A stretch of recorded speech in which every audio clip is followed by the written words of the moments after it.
आज के इस वीडियो में हम ईवीएस के टॉप 10 क्वेश्चंस करेंगे जो आपके एग्जाम में बार बार पूछे जाते हैं। यहाँ से क्वेश्चन आपके एग्जाम में 2-3 क्वेश्चन जरूर आएंगे। तो चलिए फ्रेंड्स, वीडियो को स्टार्ट करते हैं। अगर आप हमारे चैनल पर नए हैं तो चैनल को सब्सक्राइब कर लीजिए। फर्स्ट क्वेश्चन, बगुला भैंस पर बैठता है क्योंकि? देखिए, बगुला भैंस पे क्यों बैठता है? तो बगुला और भैंस के बीच सहजीवी का संबंध पाया जाता है। सहजीवी संबंध में दोनों जीव एक दूसरे को लाभ पहुंचाते हैं। परजीवी संबंध में एक जीव को तो लाभ होता है लेकिन दूसरे जीव को हानि होती है। तो इसमें ऑप्शन नंबर फर्स्ट जो है वो सही हो जाएगा। बगुला तथा भैंस में सहजीवी का संबंध पाया जाता है। बगुला जो है वो भैंस पे जो भी कीड़े मकोड़े होते हैं उसको खा लेता है।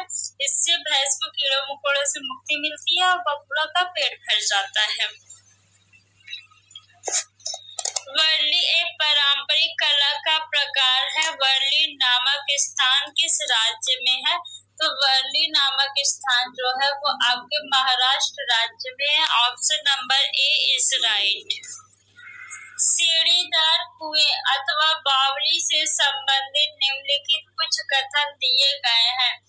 वे जल भंडारण तथा संरक्षण की पारंपरिक व्यवस्था है। सामुदायिक स्रोत के रूप में उनका उपयोग होता है। उनका निर्माण यानी बावली का निर्माण मुख्यतः वर्षा रहित राज्यों में होता है। उनमें केवल संदूषित जल होता है। इसमें से आपको बताना है कि कौन सा ऑप्शन जो है सही है। देखिए, ये जल भंडारण और संरक्षण की पारंपरिक व्यवस्था ये बिल्कुल सही है।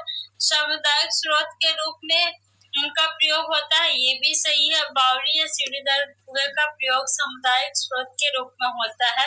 इनमें मुख्यतः ये जो इसका निर्माण जो है वो मुख्यतः वर्षा रहित राज्यों में होता है, ये भी सही है।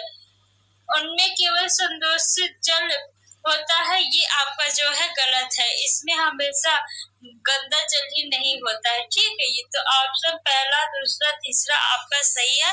4 वाला जो है वो रॉन्ग है, यानी सेकेंड ऑप्शन जो है आपका वो बिल्कुल सही हो जाएगा। इस टाइप के क्वेश्चन आपके इस समय ज्यादा पूछे जा रहे हैं। जब से आपका ऑनलाइन एग्जाम स्टार्ट हुआ था, अब तो आपका एग्जाम जो है वो ऑफलाइन होगा। निम्नलिखित में से किसकी सुनने की शक्ति इतनी तीक्ष्ण होती है कि वह वायु से पत्ते के हिलने की ध्वनि और घास पर किसी जानवर के चलने की ध्वनि में अंतर कर सकता है? तो ऑप्शन सेकेंड जो है वो बिल्कुल सही हो जाएगा, बाघ। इसका उत्तर कहीं कहीं पे आपको गिद्ध भी देखने को मिलेगा, लेकिन ऑप्शन सेकंड जो है वो बिल्कुल सही हो जाएगा, गिद्ध नहीं होगा। नेक्स्ट क्वेश्चन है, पृथ्वी गोल है। वास्तव में पृथ्वी पर ऊपर नीचे कुछ नहीं होता, केवल सापेक्ष होता है। हम भारत के लोगों के सापेक्ष यानी कहाँ के लोगों के सापेक्ष उल्टे हो सकते हैं? तो हम भारत के लोग अलास्का यूएसए के सापेक्ष जो है उल्टे हो सकते हैं। ऑप्शन नंबर फर्स्ट जो है वो बिल्कुल राइट है।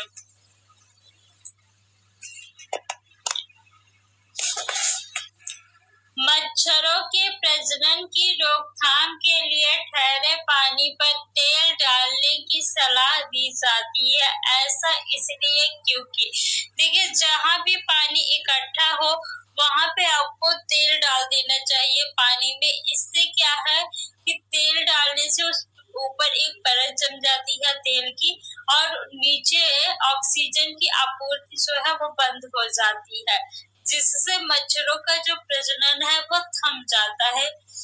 तो ऑप्शन नंबर फर्स्ट जो है वो सही होगा। तेल ऑक्सीजन की आपूर्ति को काट देता है, जिससे मच्छरों का प्रजनन थम जाता है, यानी मच्छर फिर से जन्म नहीं ले पाते हैं। Option number A is right. निम्नलिखित में से कौन सा कीट मधुमक्खियों की भांति कॉलोनी यानी बस्ती में एक साथ नहीं रहता। आपको क्वेश्चन में अगर नहीं दिख जाए तो वहां पे सर्कल कर लीजिए या फिर डबल लाइन खींच लीजिए। आपको ये नहीं सो है, इस पे ध्यान देना है। कौन सा नहीं है ये बताना है जो बस्ती या कॉलोनी में नहीं रहता। ये क्वेश्चन आपको काफी ज्यादा सीटेट में पूछा जाता है। आपसे ये भी पूछा जाता है कि निम्न में से कौन सा जीव बस्ती या कॉलोनी में रहता है। 4 ऑप्शन आपको दे देगा, आपको बताना रहेगा।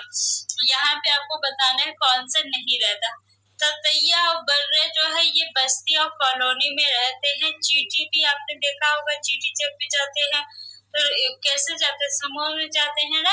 तो ये भी क्या है, कॉलोनी और बस्ती में रहते हैं। और दीमक भी आप देखिए जो लगाते हैं इकट्ठा, कई सारे दीमक होते हैं रहते हैं ना। तो दीमक, चींटी, ततैया, बर्रा ये जो है कॉलोनी में रहते हैं या फिर आप कह सकते हैं कि बस्ती में रहते हैं। मकड़ी जो है ये अकेले रहता है। तो ऑप्शन नंबर 4 जो है वही आपका उत्तर हो जाएगा।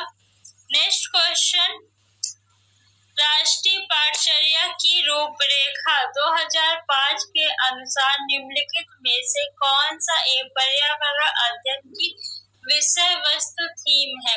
भोजन, सौरमंडल, मौसम, ऊर्जा। तो भोजन जो है ये पर्यावरण विषय की विषय वस्तु है यानी थीम है। पर्यावरण अध्ययन की प्रकृति निम्नलिखित में से किसका समर्थन नहीं करती, आपको बताना है। तो देखिए पर्यावरण अध्ययन की प्रकृति इसका समर्थन नहीं करती कि बच्चे कम गलतियां करें। ऑप्शन नंबर फर्स्ट जो है सही हो जाएगा, बच्चे कम गलतियां करें।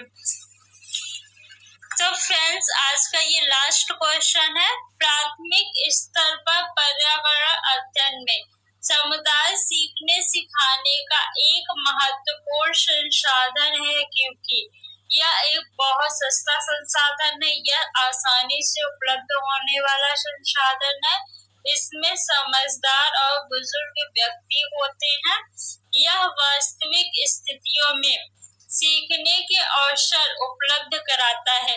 तो ऑप्शन 4 जो है ये राइट हो जाएगा, या वास्तविक स्थितियों में सीखने के अवसर उपलब्ध कराता है। ऑप्शन नंबर 4 जो है वो बिल्कुल राइट हो जाएगा। तो फ्रेंड्स 10 क्वेश्चंस हमने किए हैं, सभी क्वेश्चंस सीटेट के एग्जाम की दृष्टि से अति महत्वपूर्ण है।